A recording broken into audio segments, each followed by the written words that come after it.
If you liked watching me suffer, I'd appreciate a thumbs up and be sure to subscribe. Colin knocked it out of the park on this one. I think that was a pretty good assessment on the 150, but I don't know. Maybe he's a little critical.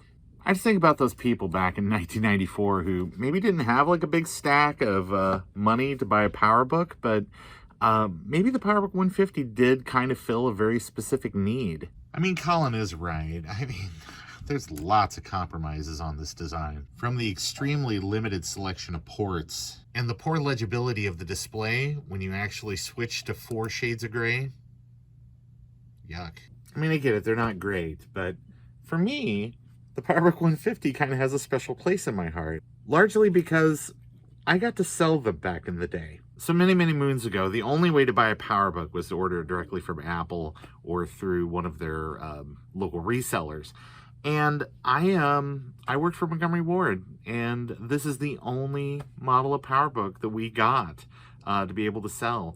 And it was only for just a very short period of time, but it was very, very cool to have a real Apple product in our store, especially in a college town, because the official Apple store is kind of pricey to buy one of these PowerBooks back in the day.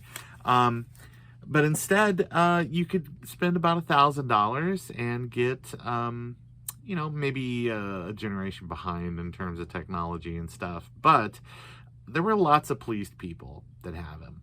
And it honestly, I know, it's still maybe my favorite of the 100 series PowerBooks. You max out the RAM, you throw an SSD in it, it's good to go.